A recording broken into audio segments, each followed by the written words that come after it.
Stop. You haven't subscribed to the channel yet. Subscribe now.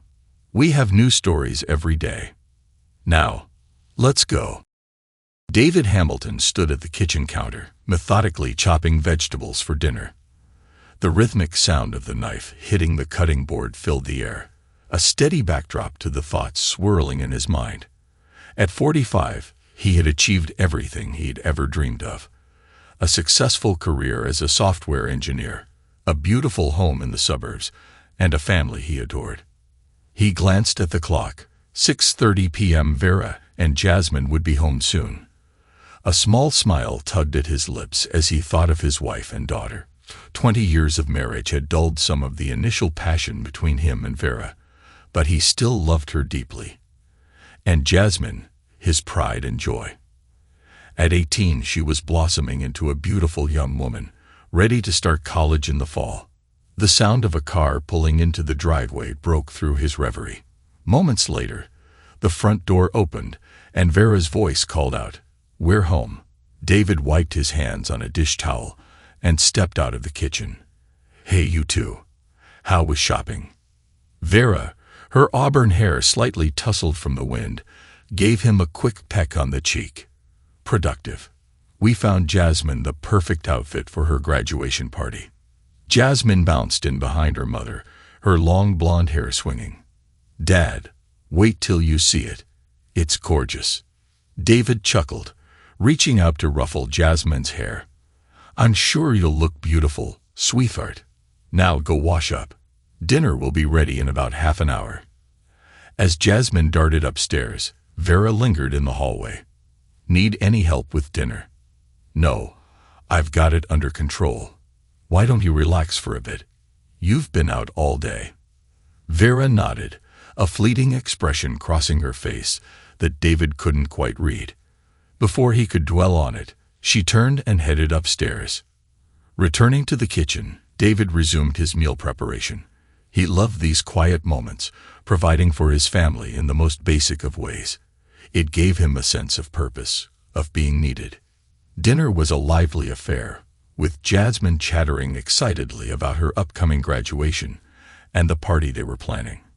David listened with a proud smile, his chest swelling with love for his daughter. "So, Jasmine," he said during a lull in the conversation, "have you given any more thought to what you want to study in college?" Jasmine shrugged, pushing her food around her plate. "Not really. I mean, there's still time to decide, right?" David nodded, though a small frown creased his brow. "Of course, but it's good to have some direction. You know, I'm happy to help you explore your options."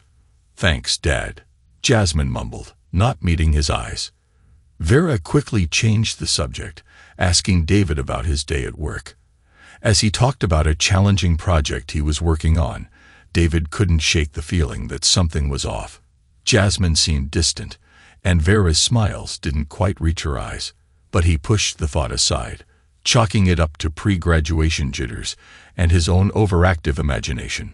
After dinner, David insisted on cleaning up, shooing Vera and Jasmine out of the kitchen. "You two go relax. I got this." As he loaded the dishwasher, he heard hushed voices coming from the living room. Curious, he paused, straining to hear the conversation. "Mom, you need to tell him." Jasmine's voice, urgent and low. "Shh. Keep your voice down," Vera hissed. "And no, I can't. Not yet. But it's not fair to Dad. He deserves to know." David froze, his hand hovering over a plate. "Know what?" Vera's voice dropped even lower, forcing David to inch closer to the kitchen door. "We've talked about this, Jasmine. We can't risk losing everything. Your father, he provides for us. We need him." A cold weight settled in David's stomach. He set the plate down carefully, his hand suddenly unsteady. "But Mom, you're not happy," Jasmine persisted. "And neither am I. Don't you think Dad can tell? Your father is content with our life. He doesn't need to know about my dissatisfaction. It would only hurt him." David felt as if the floor was tilting beneath his feet. Dissatisfaction. He thought they were happy. Sure, Things weren't as passionate as they once were, but that was normal after 2 decades of marriage, wasn't it? What about intimacy? Jasmine's blunt question made David flinch. You told me Dad's not satisfying you. A strangled sound escaped Vera's throat. Jasmine, that's not something you should know about, let alone discuss. But it's true, isn't it? That's why you've been seeing. Enough, Vera's sharp whisper cut through the air. We are not having this conversation. Not now, not ever. Your father cannot know about any of this. Do you understand? There was a long pause before Jasmine spoke again, her voice dripping with disdain. Fine, but don't expect me to keep lying for you forever. Once I'm in college, I'm done with this charade. Jasmine, please. You know we can't afford to send you to college without your father's support. Just give it time. Once you're settled and have your degree, we can figure something out. David's mind reeled. The conversation he was overhearing couldn't be real. It had to be a nightmare, some twisted fabrication of his subconscious. But the ache in his chest and the trembling of his hands told him this was all too real. Whatever, Jasmine muttered. I'm going to my room. David heard footsteps on the stairs and quickly busied himself with the dishes, his movements mechanical as his mind struggled to process what he just heard. Vera entered the kitchen behind him. David, are you almost done?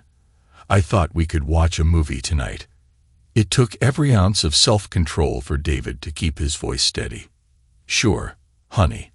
I'll be there in a few minutes. As Vera left the kitchen, David gripped the edge of the sink, his knuckles turning white. How long had this been going on? How much of his life was a lie? That night, as he lay in bed next to Vera, sleep eluded him, her soft breathing beside him. Once a comfort, now felt like a mockery. Every gentle exhale seemed to whisper, liar, liar.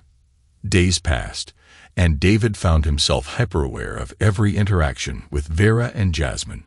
He scrutinized their expressions, analyzed their words, looking for any hint of the deception he now knew existed. But they carried on as if nothing was amiss, their practiced smiles and casual touches a perfectly choreographed dance of normalcy. It was a week later when the final blow fell. David had come home early from work, a migraine pounding behind his eyes. As he approached the house, he heard voices from the backyard. Vera and Jasmine, their tones hushed but intense. Silently, he made his way around the side of the house, staying hidden behind a large rhododendron bush. From his vantage point, he could see Vera and Jasmine sitting on the patio, their heads close together. I can't believe you're still seeing him, Jasmine was saying, her voice a mix of awe and disgust. Does Dad have any idea? Vera shook her head, a small secretive smile playing on her lips. Of course not.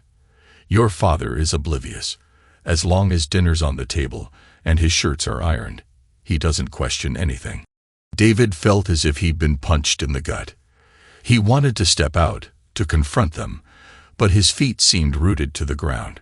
Jasmine leaned back in her chair, a smirk on her face. Well, I guess I can't blame you. I mean, Julian is pretty attractive, and from what you've told me, he's a lot more satisfying than Dad. Vera's cheeks flushed. Jasmine, I shouldn't have told you about that. It's not appropriate. Oh, come on, Mom. We're both adults here. Besides, it's not like Julian, and I haven't, you know. David's world tilted on its axis. Julian, Jasmine's boyfriend. The pieces fell into place with sickening clarity. Not only was Vera cheating on him, but she was doing so with their daughter's boyfriend. Jasmine, please, Vera said, but there was no real admonishment in her tone. We need to be careful. Your father can't find out about any of this. Not about Julian. Not about, well, you know. Jasmine rolled her eyes. You mean about Gregory? Mom, don't you think it's time to tell Dad the truth? That he's not really my father? The words hit David like a physical blow. He staggered back, his hand flying to his mouth to stifle the cry of anguish that threatened to escape. Vera's voice, when she spoke, was sharp. No, absolutely not. David can never know. He's not your biological father, but he's the one who's raised you, who's provided for us. We need him, Jasmine, at least until you're through college." "And then what?" Jasmine demanded. "We just keep lying to him forever." Vera sighed, running a hand through her hair. "I don't know. Maybe once you're settled, once we're more financially stable, we can consider telling him. But for now, we need to maintain the status quo. Do you understand?" Jasmine nodded reluctantly. "Fine, but I still think it's wrong. Dad deserves better. Your father has a comfortable life," Vera said dismissively. "He has a family who cares for him. Sometimes that has to be enough." David had heard enough. Moving silently, he made his way back to his car, his mind a whirlwind of pain, anger, and betrayal. Everything he thought he knew about his life, his family, was a lie. As he drove away from the house, his hands gripping the steering wheel so tightly his knuckles turned white, David made a decision. He wouldn't confront them. He wouldn't give them the satisfaction of seeing his pain, of manipulating him with false apologies and empty promises. No, he would do what they least expected. He would disappear, cut them off completely. Let them see how well they fared without his financial support, without his unwavering love and dedication. David Hamilton, the devoted husband and loving father, died that day in the backyard. In his place rose a man hardened by betrayal, determined to reclaim his life and leave the lies behind. As he drove toward an uncertain future, one thought echoed in his mind. They would reap what they had sown, and when karma finally caught up with them, he wouldn't be there to soften the blow. 5 years had passed since David vanished from the lives of Vera and Jasmine. The world had moved on. Seasons changed, but the weight of betrayal still hung heavy in the air. David stood at the window of his high-rise apartment, looking out over the bustling city he now called home. At 50, he cut a striking figure, silver threading through his dark hair, lines etched around his eyes that spoke of both laughter and pain. The years had been kind to him. Success following in the wake of his reinvention. A knock at the door broke through his reverie. David frowned, not expecting any visitors. He crossed the room, his footsteps muffled by the plush carpet, and opened the door. The sight that greeted him made his blood run cold. Jasmine stood before him, a ghost from his past made flesh. But this wasn't the vibrant, arrogant young woman he remembered. This Jasmine was gaunt, her once lustrous blonde hair limp and dull. Dark circles shadowed her eyes, and her clothes hung loosely on her frame. "Dad," she whispered, her voice cracking. "I need your help."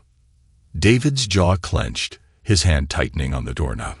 For a moment, he considered slamming the door in her face, but curiosity and a perverse desire to see how low she had fallen stayed his hand.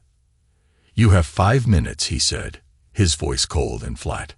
He stepped back, allowing her to enter. Jasmine stumbled into the apartment, her eyes darting around, taking in evidence of David's prosperity. You look good, Dad," she said, attempting a smile that came out more like a grimace. David didn't return the smile. He crossed his arms, leaning against the wall. "What do you want, Jasmine?" She wrung her hands, her facade of confidence crumbling. "I'm sick, Dad. Cancer. The doctors say I need immediate treatment, but—" She trailed off, her eyes filling with tears. "We can't afford it. Mom and we've fallen on hard times since you left." A bitter laugh escaped David's lips. "Hard times? Is that what you call it when your meal ticket walks away?" Jasmine flinched as if he'd struck her. "It's not like that. We've made mistakes. Terrible mistakes. But please, Dad, I'm begging you. I need your help. The treatments are so expensive, and without them—" She let the sentence hang, its implication clear. David studied her, his face impassive. "And what about your real father? What does Gregory have to say about all this?" Jasmine's eyes widened in shock. How did you know about Gregory?"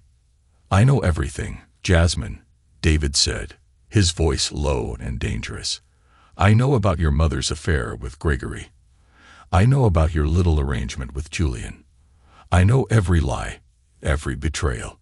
Tears spilled down Jasmine's cheeks. "Dad, please. I was young and stupid. I didn't understand." "Don't." David cut her off, his voice as sharp as a knife. "Don't you dare try to justify what you did. You and your mother took everything from me. My trust, my love, my very identity as a father. And now you have the audacity to come here and ask for my help." Jasmine fell to her knees, sobbing. "I'm sorry, Dad. I'm so sorry. I know we hurt you, but please, I don't want to die. Help me, please, if not as a father, then as a human being who once cared for me." David stepped back, out of her reach. "Get up," he said, his voice devoid of emotion. "I have something to show you." Confused, Jasmine stumbled to her feet, wiping at her tears. David walked to his desk, pulled out a drawer, and retrieved a file. He held it out to Jasmine. "What's this?" she asked, taking the file with trembling hands. "Open it." Jasmine complied, her eyes widening as she scanned the contents. "DNA test results. But when did you?" "I had them done after I left," David explained, his voice cold. "I needed to know the truth, to have concrete proof of your mother's betrayal. And there it is, in black and white. I'm not your father, Jasmine. I never was." Jasmine's legs gave out, and she collapsed onto the couch, the file falling from her limp fingers. But you raised me. You loved me. Doesn't that count for anything?" David's laugh was hollow, devoid of any warmth. "Love? Is that what you call it when a child conspires with her mother to deceive the man who provided for her? When she mocks him behind his back and flaunts her affair with her mother's lover? No, Jasmine. That's not love. That's exploitation." "Dad, please," Jasmine begged, reaching out to him. "I know what we did was wrong, but I'm scared. I don't want to die. Help me, please. If not for me, then for the memory of what we had." David stepped back, out of her reach. "I suggest you seek help from your real dad, or perhaps Julian. I seem to recall you bragging about his assets. Surely a man with a 12-inch manhood can provide for you in your time of need." Jasmine recoiled as if slapped, her face crumpling in shame and despair. They won't help me. Gregory wants nothing to do with me. And Julian left as soon as the money dried up." "How unfortunate for you," David said, his voice dripping with sarcasm. "It seems karma has finally caught up with you, Jasmine. You reap what you sow." "So that's it," Jasmine cried, her voice rising in desperation. "You're just going to let me die? After everything we've been through together?" David walked to the door and opened it. "We've been through nothing together, Jasmine. Everything was a lie. You are not my daughter, and I owe you nothing. Now get out of my home and my life. For good this time." Jasmine stumbled to her feet, her face a mask of anguish. "Dad, David, please, I'm begging you." "Goodbye, Jasmine," David said, his voice final. "I hope you find the help you need, but it won't be from me." As Jasmine shuffled past him, broken and defeated, David felt a weight lift from his shoulders. He had faced his past and emerged stronger, unbowed by the manipulation and lies that had once defined his life. The door closed behind Jasmine with a soft click, and David leaned against it, letting out a long breath. He'd done it. He had confronted the ghost of his past and remained true to himself. There was no forgiveness in his heart for those who had betrayed him so deeply. Days turned into weeks, and David threw himself into his work, pushing the encounter with Jasmine to the back of his mind. But fate, it seemed, had other plans.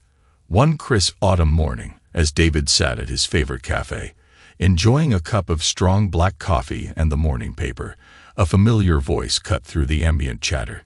"David, David Hamilton." He looked up to see Vera standing before him, her auburn hair now streaked with gray. Lines of worry etched deeply into her once smooth face. She looked older than her years, worn down by life's hardships. David set down his paper, his face impassive. Vera. What an unpleasant surprise. Vera flinched at his tone, but steeled herself, sliding into the seat across from him uninvited. I've been looking for you for weeks, ever since Jasmine told me she'd found you. And now I have. David's voice was cold. What do you want? Vera's eyes filled with tears. It's Jasmine. She's dying, David. The cancer. It's spread. The doctors say she has weeks, maybe a month left. David took a sip of his coffee, his face betraying no emotion. I'm sorry to hear that, but I fail to see how this concerns me. How can you say that? Vera exclaimed, drawing curious glances from nearby patrons. She's your daughter. No, Vera, David said, his voice low and dangerous. She's not my daughter. She never was. Or have you forgotten your own lies? Vera deflated, her shoulders sagging. You know, of course you know. Jasmine told me about the DNA test. David, I'm sorry. For everything. We never meant to hurt you. A bitter laugh escaped David's lips. Never meant to hurt me. That's rich, Vera. You betrayed me in the worst possible way. You and Jasmine both. And now you have the audacity to come here and, what? Ask for my forgiveness. My help. Yes, Vera whispered, reaching across the table to grasp his hand. David pulled away as though burned. Please, David. I know we don't deserve it, but Jasmine, she's suffering. The treatments are so expensive. We've lost everything. I'm working 2 jobs just to keep a roof over our heads. Please help us. If not for me, then for Jasmine. David stood abruptly, his chair scraping against the floor. Let me make something very clear, Vera. I owe you nothing. Not you, not Jasmine. You made your choices. You decided your fleeting pleasures were worth destroying our family. Now you get to live with the consequences. Vera rose as well, her face contorted with anguish. David, please. I know what we did was unforgivable. But Jasmine, she was just a child. She didn't understand the consequences of her actions. Don't punish her for my mistakes. A child. David scoffed. She was old enough to conspire with you, to mock me behind my back, old enough to sleep with your lover. No, Vera. Jasmine made her own choices, and now she gets to face the results of those choices. How can you be so cold? Vera cried, tears streaming down her face. Where is the man I married? The man who loved us, who would do anything for his family. David leaned in close, his voice a low growl. That man died the day he overheard his wife and daughter plotting to deceive him. The day he learned that his entire life was built on lies. You killed him, Vera, you and Jasmine. And this, he gestured to himself, this is what rose from the ashes. A man who no longer believes in the lies of family and unconditional love. A man who knows his own worth and refuses to be used ever again. Vera stumbled back, shock written across her features. David, save it, he cut her off. I don't want your apologies or your excuses. I want you out of my life. For good this time. Go back to Jasmine. Go beg Gregory or Julian for help. But don't ever come to me again. We're done, Vera. We have been for 5 years. With that, David strode out of the cafe, leaving a shattered Vera in his wake. As he walked down the bustling city street, he felt a sense of finality wash over him. He had confronted his past, faced down the demons that had haunted him for 5 long years, and he had emerged victorious. The old David Hamilton, the man who had been a loving husband and doting father, was truly dead. In his place stood a man hardened by betrayal, a man who had learned the hard way that love was a luxury he could no longer afford. As he entered his office building, David allowed himself a small, grim smile. Let Vera and Jasmine face the consequences of their actions. Let them struggle and suffer as he had suffered. He had built a new life for himself, one free from lies and manipulation. And nothing, not tears, not pleas, not even the specter of death, would make him jeopardize that hard-won peace. David Hamilton had finally learned to put himself first, and he would never again allow anyone to take advantage of his kindness or his love. The weight of betrayal still lingered, a constant reminder of the past. But now, it served not as a burden, but as armor, protecting him from those who would seek to exploit his vulnerabilities. David had paid the price for trust once. He would not make that mistake again. The crisp autumn air carried a hint of winter as David stepped out of his office building.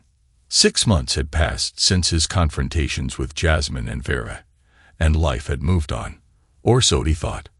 As he walked toward his favorite coffee shop, a familiar figure caught his eye. Julian, Jasmine's former boyfriend, was leaning against a lamppost, his once cocky demeanor replaced by a look of desperation. David's steps faltered for a moment, but he steeled himself and continued walking. Julian, noticing him, straightened up and called out, "Mr. Hamilton, please, I need to talk to you." David kept walking, his jaw clenched. Julian hurried after him, his voice pleading. "Mr. Hamilton, please, it's about Jasmine. She's gone." Those words stopped David in his tracks. He turned slowly, his face an impassive mask. "What did you say?" Julian, breathing heavily from the short chase, repeated, "Jasmine. She passed away last week. The cancer, it was too much." For a moment, David felt a flicker of something, regret, sadness, but it was quickly extinguished by the memory of their betrayal. "I see," he said, his voice devoid of emotion. "And you're telling me this because—" Julian's face crumpled. "I thought you should know. And I need your help, Mr. Hamilton. Vera, she's not doing well. The medical bills, the funeral costs, they're drowning her." David let out a bitter laugh. "And you think I care? You, who were all too happy to sleep with my wife and mock me behind my back. You, who abandoned them when the money ran out. What makes you think I'd lift a finger to help any of you?" Julian flinched at David's words. "I know I messed up. We all did. But Vera, she's not the same person anymore. She's lost everything. Her daughter, her home. She's living in a shelter now." "Good," David said, his voice cold. "Let her experience what it's like to lose everything she held dear, just as I did." "But Mr. Hamilton," Julian pleaded, reaching up to grab David's arm. David jerked away, his eyes flashing with anger. "Don't touch me. You lost the right to ask anything of me the moment you decided to betray me. All of you. Now get out of my sight before I call security." Julian's shoulders slumped in defeat. I understand. I'm sorry, Mr. Hamilton, for everything." As Julian walked away, his head bowed, David felt a weight settle in his chest. Jasmine was gone.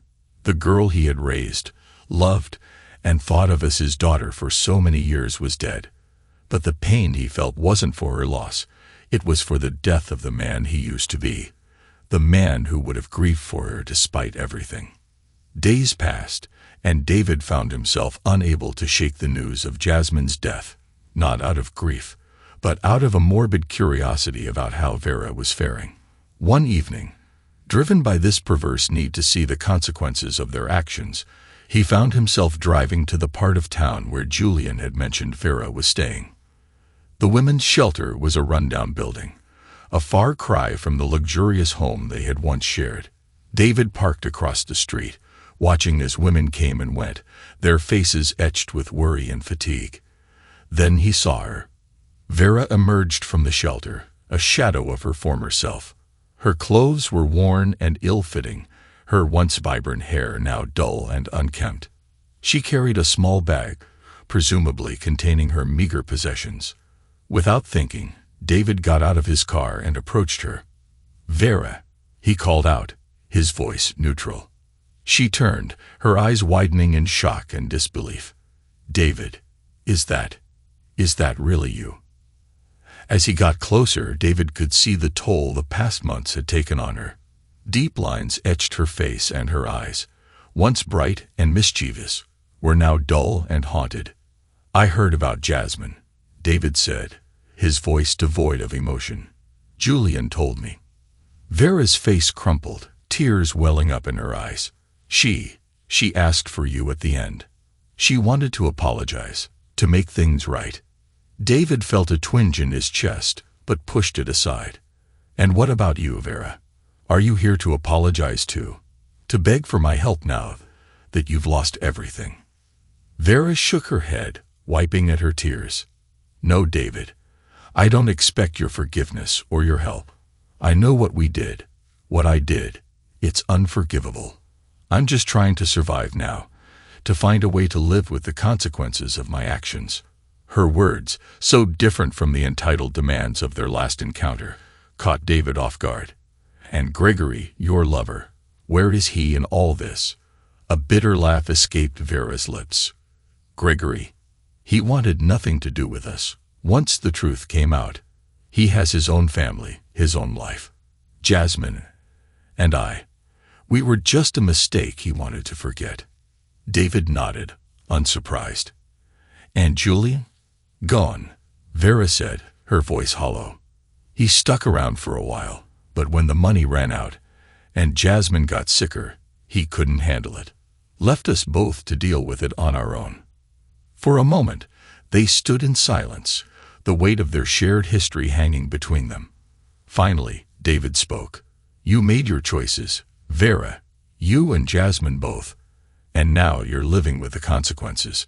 Vera nodded, her eyes downcast. I know, I don't blame you for any of it, David.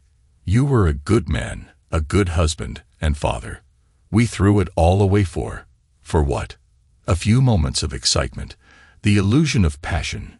She looked up at him, her eyes filled with regret. I'm sorry, David, for everything. Not that it matters now. David studied her, searching for any sign of manipulation or deceit, but all he saw was a broken woman, crushed under the weight of her own choices. You're right, he said finally. It doesn't matter now. What's done is done.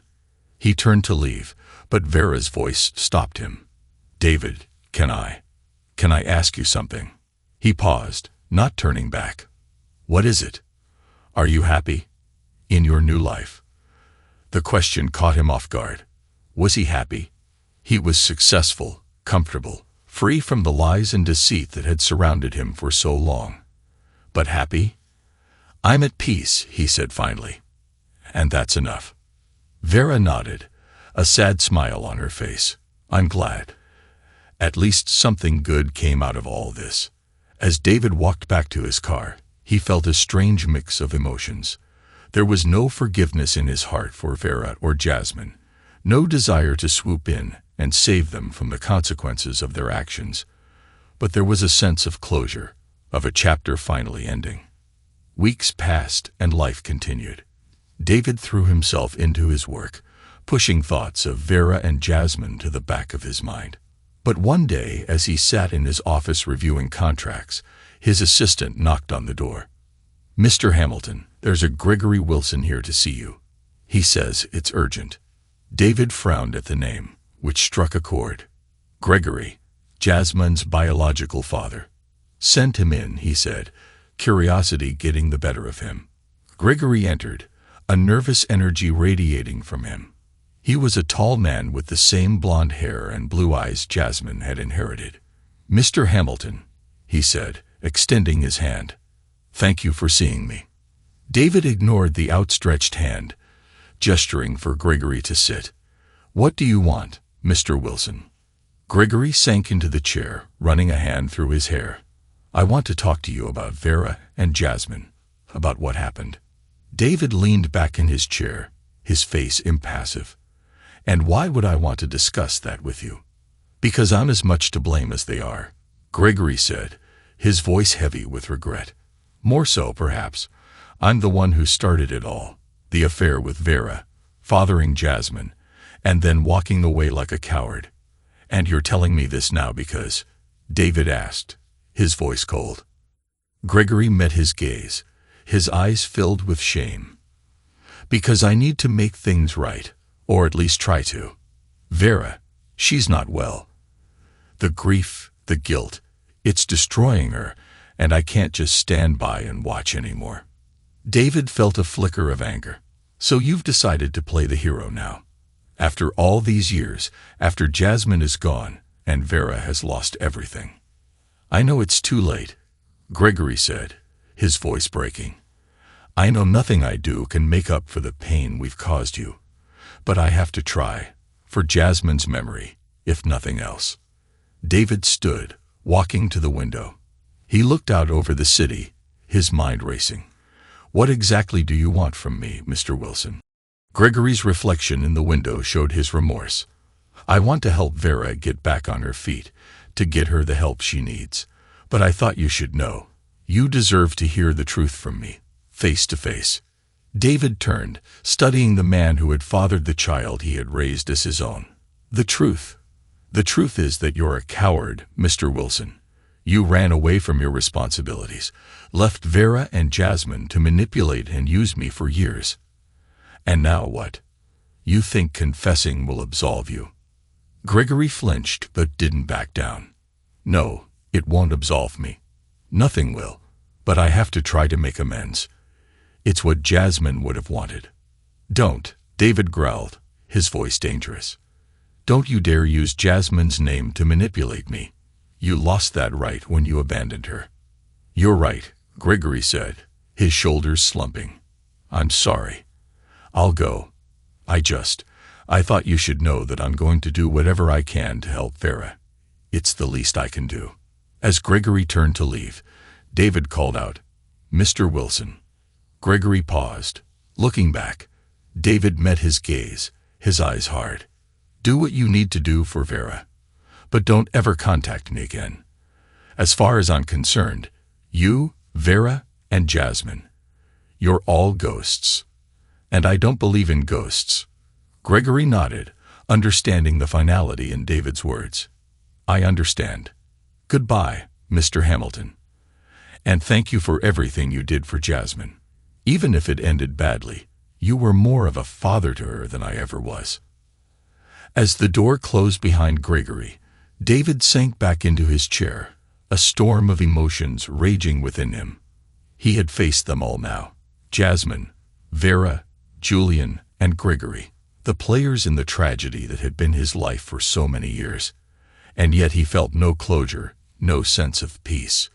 The weight of betrayal still hung heavy on his shoulders, a constant reminder of the life he had lost and the man he used to be.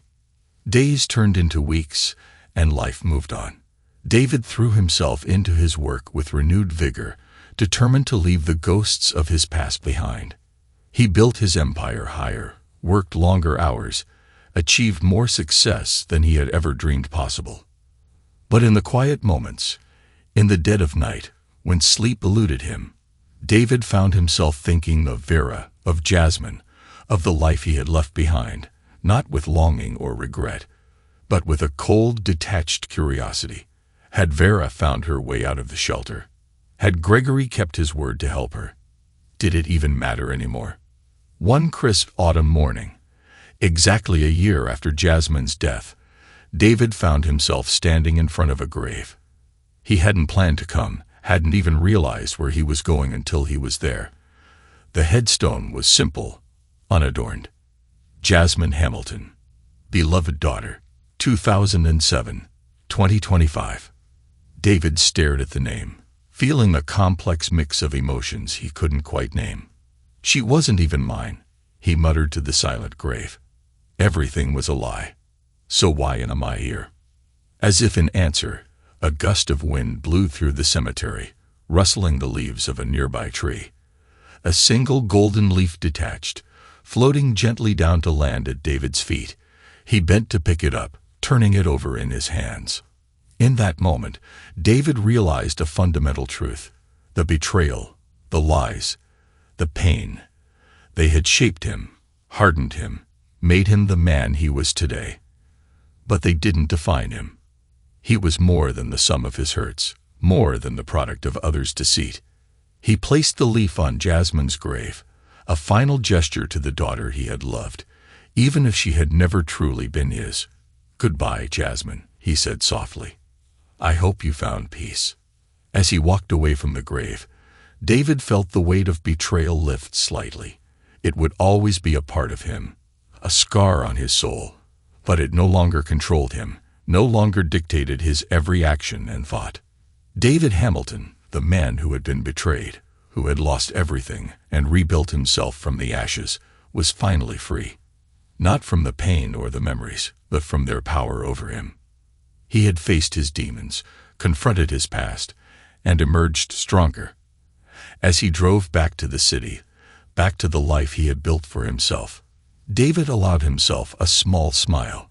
The future stretched out before him, unknown and full of possibilities, and for the first time in years, he was ready to embrace it, unburdened by the ghosts of his past. The weight of betrayal would always be there, a part of his story. But it was no longer the whole story. It was simply a chapter, painful and transformative, but closed. And David was ready to write the next chapter on his own terms. Thanks to everyone who took the time to listen to today's stories. If you enjoyed it, please consider liking and subscribing if you haven't already. Feel free to share your thoughts on the events in the comments below. Take care.